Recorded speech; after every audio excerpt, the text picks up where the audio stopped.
Hi, I'm Dr. Bernard Starr. The rise of climate and vaccine deniers, as well as conspiracy theorists, over the last 2 decades has been puzzling.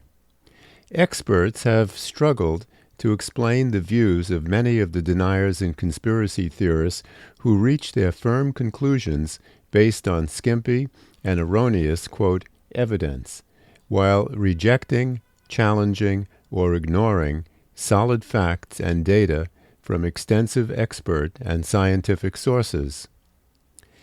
In listening to the explanations by deniers, I had an aha moment that led me to the discovery that may explain the driving force for the distorted thinking.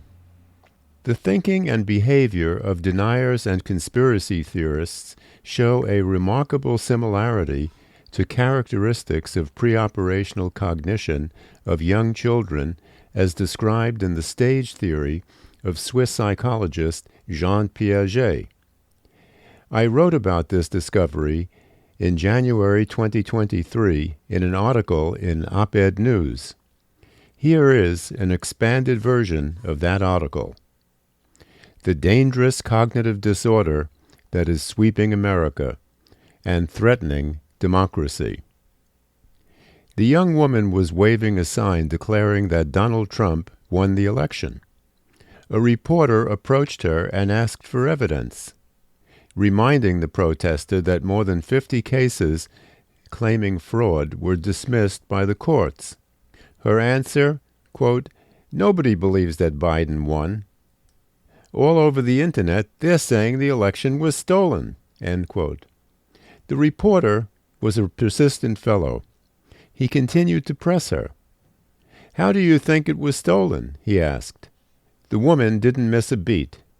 "The Trump ballots were robbed and the machines were rigged," she said, adding, as if to prove her point, "Everybody knows that." I had heard election deniers and conspiracy theorists express these opinions numerous times, but this particular response gave me that aha moment. The words jumped out of my head. Piaget's preoperational thinking. As a psychologist, I've studied and written about Jean Piaget, the great Swiss psychologist, who demonstrated that children pass through stages in which their thinking processes mature and develop until they reach adulthood. According to him, in the preoperational stage, typical of 2 to 7-year-olds, children don't yet understand or use logic. Preoperational thinking distorts and misrepresents reality. When these children are presented with tasks, they will focus on one prominent feature, leading to false conclusions. Piaget called this centration. To demonstrate centration, he asked preoperational stage children to compare 2 rows of objects. One row contained 6 objects that was spread further apart than a row of 9 objects. In focusing on the length that is the most visually prominent, the preoperational child believes there are more objects in the row of 6. The children's inability to trace a process backward to include other data leads to rigidity and inflexibility in the conclusions they draw. In another task, children are presented with wooden beads, of which 18 are brown and 2 are white. When asked if there are more wooden than brown beads, preoperational children, dominated by the immediate sensory experience, will say there are more brown beads. In another dramatic example, when these children observe the transfer of water from a low, wide glass to a tall, narrow one, and are asked if there is more or the same amount of water in the tall, narrow container, they will say more. Again, they are influenced by the immediate perception of the greater height of the water in the tall, narrow container. But wait a minute, Piaget was talking about children. What do his ideas have to do with an adult protester who is convinced that Trump won the 2020 election? Or a climate denier who believes the warming of the planet to dangerous levels is a hoax? At first, I resisted the notion that I was observing childlike thinking of an early stage of cognitive development. But as I recalled other responses from deniers and conspiracy theorists, I could not shake the conclusion that many of their beliefs showed remarkable similarity to preoperational thinking. In addition to focusing exclusively on one aspect of experience, as the children's examples show, preoperational cognition defines reality by feelings and beliefs rather than facts or evidence. For the preoperational child, like the bead counters and the water measurers, if I feel or believe something is true, then it's true. Consider adult vaccine deniers. For many who already have a distrust of science, hearing about occasional adverse reactions or even a few deaths make them believe vaccination is dangerous and to be avoided. That belief is not tempered by the data that shows millions upon millions of safe administrations that saved countless lives and brought the pre-vaccine sickness and death rates down dramatically. For vaccine deniers, like preoperational children, if I believe it, it must be true. In another instance, the display of a snowball or the experience of a frost or snowstorm overrides the vast evidence of global warming. For those prone to preoperational thinking, the expression of denial or conspiracy by an admired or worshipped hero can serve as a powerful, irrefutable reinforcement and, quote, proof. Now consider our woman protester. When told that the courts concluded that Biden won the election, she ignores this fact, widely reported in the media, and declares that, quote, nobody believes that Biden won, thus ignoring logic and reality. She also focuses on one particular feature. Quote, all over the internet they're saying that the election was stolen, thus leading to a false conclusion. And she dismisses the reporter's evidence and facts because facts don't count in preoperational thinking. The protester, and so many like her, also believes in consequences with no evidence whatsoever. Just hearing about a conspiracy that fits and reinforces their ideology, from pedophiles in pizza basements to Jewish lasers igniting wildfires and microchips planted in COVID vaccines to track citizens, makes it a fact that in preoperational thinking does not have to be examined within a broader context of information. Features of preoperational children at play are also mirrored in the behavior of deniers and conspiracy theorists. Preoperational children enjoy play and socialization with other children. Also, play, called the work of childhood by developmental psychologists, is important for promoting cognitive development. But children at this stage can't take the view of another person, and that imposes limitations. Parents and teachers are well aware that preoperational children are not likely to play cooperatively. When they are told they must share their toys with playmates, they might nod in agreement, but will often refuse to share when it is another child's turn and will insist, the toy is mine. They are also likely to violate the rules of a game and make up their own rules. Their main concern is winning, and they often insist that they won when they lost. Strikingly, these behaviors are similar to the behavior of deniers and conspiracy theorists who insist they won elections when they clearly lost and refuse to concede. Another feature of preoperational cognition that is exhibited in the thinking and behavior of deniers and conspiracy theorists is revealed in the drawings of preoperational stage children. The Draw a Person test is a standard clinical psychology tool. Drawings often reveal a propensity for anxiety, depression, aggression, and a host of other psychological issues. In the late 1960s, when I administered psychological diagnostic tests at the Child and Adolescent Psychiatry Department at Downstate Medical Center in Brooklyn, New York, I had the privilege of attending seminars led by famed psychologist Karen Mackover, who developed the Draw a Person test. Her amazing insights were often corroborated by other clinical data in case conferences. Later, when I taught developmental psychology in the School of Education at Brooklyn College to prospective teachers in a field-based program that brought me and my students to preschool through second-grade classrooms in public and private schools throughout Brooklyn, New York, I collected hundreds of drawings from children in the preoperational stage, Piaget's stage 2, and the concrete operational stage, stage 3. The drawings were invaluable for helping my students understand Piaget's principles of cognitive development. I noted features in the drawings that were at first puzzling, but then clarified by applying Piaget's stage theory. I now see these same features reflected in the thinking of deniers and conspiracy theorists. The instructions for the drawings were simple. Draw a picture of a person. Draw a picture of a man or a woman, or a boy or a girl, and draw all of the person. In the early years of the preoperational stage, ages 2 to 4, the drawings tend to be amorphous renderings of circles and lines.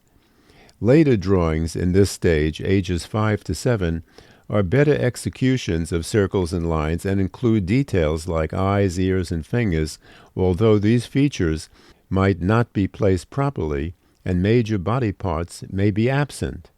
Most noteworthy, these drawings are not accurate representations. What accounts for the distortions?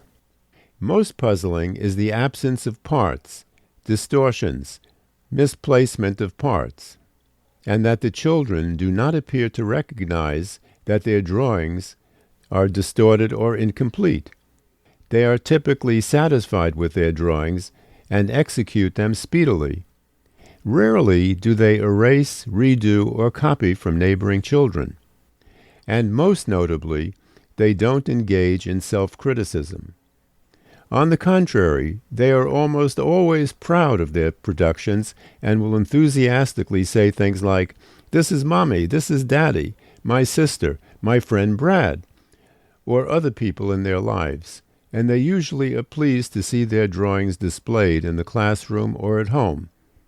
This observation will become more significant when I report how children respond to their drawings in the concrete operational stage, ages 7 to 11.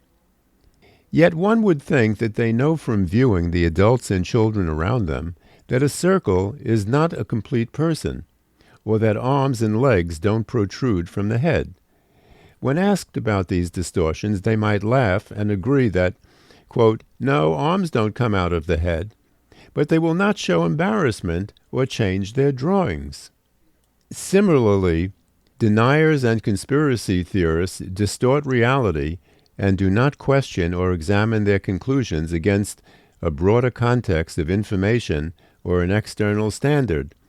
They will ignore facts, make up contrary facts, and make other claims with no substantial evidence offered, as in denial responses to climate change. They might say, "It's natural and normal and happened before. There is no consensus among scientists," when in fact thousands of scientists have signed petitions and have protested. They might also say, "Plants and animals can adapt," but the fact is that species are becoming extinct faster than ever. Then they might add, "There's nothing to be done, it's too late," but the fact is that scientists say there still is time, even if that time is shrinking. What accounts for the certitude of preoperational children and adults who embrace similar thinking when they are so far off the mark? More importantly, what principles enable their self-assurance? Insight into those principles emerge when we examine the markedly different drawings of children in the concrete operational stage, ages 7 to 11. In contrast, these drawings display a dramatic shift. They reflect a significant cognitive game change and improved skills in relating to reality. The drawings and the children's comments about them punctuate the distortions of reality in preoperational thinking and can be seen in these typical concrete operational stage drawings. Although there are differences in details and artistic ability, the concrete operational stage drawings all show one striking overall change.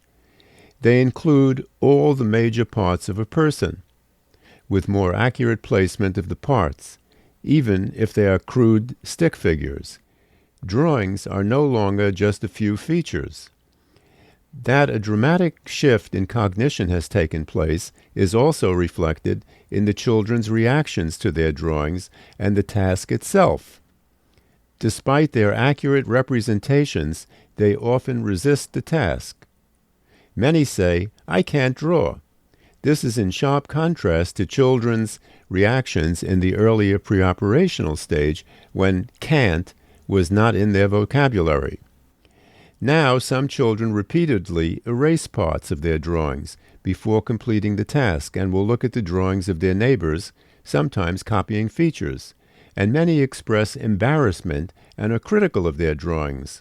Some resist submitting their work and ask if they could do it over.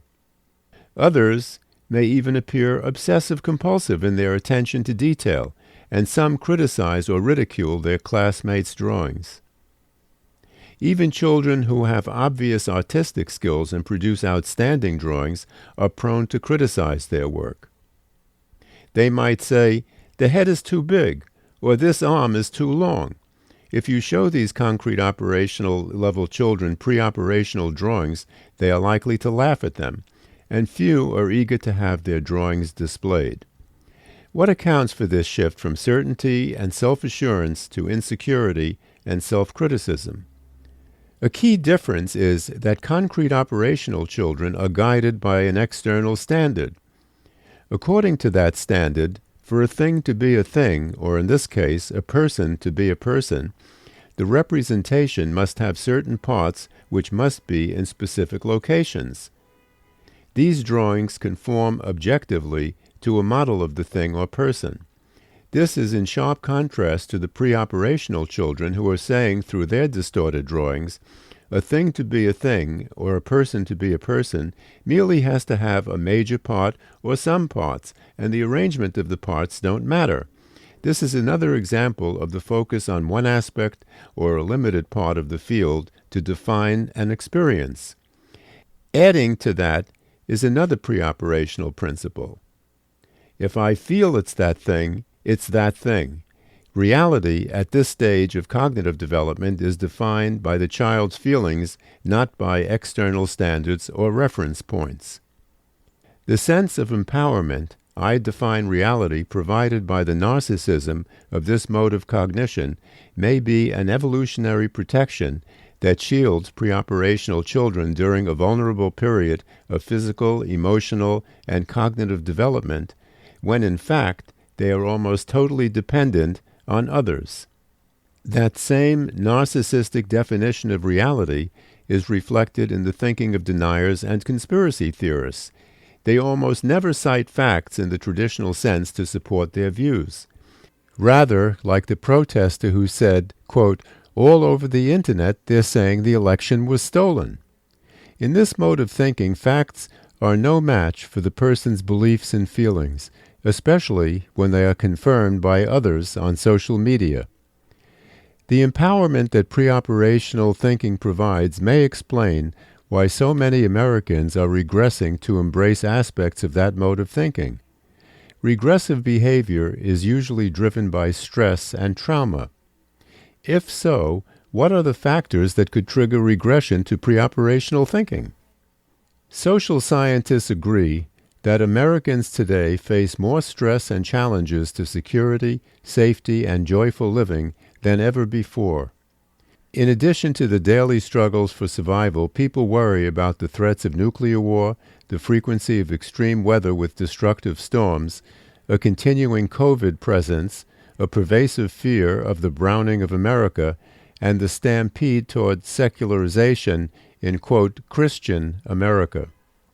The American Psychological Association's annual Stress in America poll found that 25% of respondents coped with the pandemic by drinking more alcohol, and 58% reacted with various degrees of eating disorders. Another recently announced statistic speaks to an anxiety that would be sufficient on its own for debilitating and destabilizing levels of stress. According to the U.S. Census Bureau, a whopping 13.4 million Americans are behind on their mortgage or rent payments. The threat of losing the family home and the possibility of homelessness can be terrifying. One 27-year-old woman was so desperate about the deep arrears on her utility bills and rent that she walked in front of a speeding train with her 3-year-old daughter. Feelings of terror and helplessness can attract people to authoritarianism. Sufferers often feel that a strong, authoritarian leader will comfort them, offer hope, and restore a feeling of power. It's no wonder, therefore, that deniers and conspiracy theorists who embrace preoperational thinking for a feeling of power would also be drawn to authoritarianism. Strengthening that appeal is the stress and anxiety of a host of other factors prevalent in daily living. Job insecurity is making Americans sick with physical and psychological problems. At one time, many Americans had the security of a lifetime job in a single employment of 25 years or more, with a pension on retirement. According to Forbes, that source of security is dead and never coming back. In its place is the stress and uncertainty of multiple employments. A worker today is likely to change jobs at least 12 times, in part because of the rapid obsolescence of skills and technologies. Most technologies have a half-life of 2 years. This could mean a period of unemployment if an employee doesn't develop new skills or if the employing company fails to keep up and goes under. Far too many Americans are working 2 or even more jobs at the same time just to pay for the bare essentials of living in a time of rising inflation. To put food on their tables, maintain a residence, and keep pace with monthly bills, 44% of Americans are working at 1 or more extra jobs. Despite these efforts to keep up, 60% of citizens are so distant from the American dream that they don't have $500 of savings to deal with an emergency. And in addition to the surging credit card debt of U.S. households, outstanding auto loans exceed $1.5 trillion. Pressure cooker lifestyles leave little time for leisure. An extraordinary level of stress may be generating in a vast number of Americans a psychological state equivalent to post-traumatic stress disorder, a type that may be worse because the stress is ongoing, not post. If stress-driven regression to aspects of preoperational cognition is the driving force of deniers and conspiracy theorists, can their views be changed? A friend told me about a conversation with a climate and vaccine denier. He said it was like hearing a foreign language. I told him that what he was hearing was not like a foreign language, it was a foreign language, his forgotten language of preoperational cognition. If I feel or believe something is true, it's true. Pundits offer a variety of strategies for answering and challenging deniers. But they miss the point that these people are communicating in the language of an earlier developmental stage. That's why arguments citing facts rarely work. They will not be heard or understood, and even if they were heard, this secondary preoperational cognition, secondary because it's occurring later in life, does not recognize facts as relevant to defining reality. Similarly, ineffective for the same reasons are lectures on scientific method or Aristotelian logic. In the preoperational world, a person's feelings and beliefs define reality. Adults who have regressed to aspects of that early cognitive stage will fiercely defend their views, just the way preoperational stage children don't think there is anything wrong with their drawings. One hopeful sign suggesting that communication could penetrate the defensive wall protecting regression is the split in thinking that has been observed.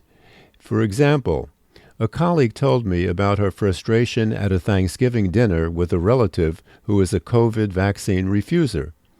He ridiculed the extensive evidence for the effectiveness of vaccines documented by scientists. But when she told him about an investment opportunity she was considering, he applied extensive logic with questions about data and facts in assessing the wisdom of the investment. This split is a reminder that regression is not arrested development, a point indicating that deniers and conspiracy theorists are capable of logical, fact-based thinking in other areas of their lives. What accounts for this fragmentation begs further research. Consider, too, that not all deniers and conspiracy theorists are applying preoperational thinking. Some politicians are simply lying. They play to the crowd to get its support. Moreover, many conspiracy theorists are disruptors who seek to create chaos and to undermine and blur fact and fiction. Add to those the small number of scientists who challenge the existential threat of climate change with questionable evidence. Most of their, quote, data flies in the face of overwhelming scientific data on the dangers of climate change. There are even deniers who reject the danger of rising temperatures with the claim of evidence of environmental benefits of global warming that offset its harm. These data distortions also apply to the safety and efficacy of COVID vaccines. Millions of vaccines were administered worldwide that halted the runaway death rates from the pandemic. Despite these caveats, it is clear that the behavior of many deniers and conspiracy theorists is so strikingly similar to characteristics of preoperational thinking, particularly the tenaciousness of their beliefs in the face of massive, contrary evidence, that the similarities cannot be denied. Only further research will determine the extent of the phenomenon and its nuances. Not everyone reacts to stress with regression. Millions of people who suffer from stress are not deniers or conspiracy theorists. What accounts for these individual differences? Research on resilient children points to a mix of biological and psychological factors to explain why some children subjected to abusive parenting and other traumas develop normally while others react with a variety of pathologies. A supportive relationship has been shown to help some children transcend trauma. But biological factors may also play a role. A recent report, Wired to Doubt, issued by the NIH Center for Biological Information, cited a biological factor to explain the differences between trust and mistrust of information. Doubt and distrust reside in that region of the brain called the dorsolateral prefrontal cortex, which is responsible for suppressing unwanted representations, the report says.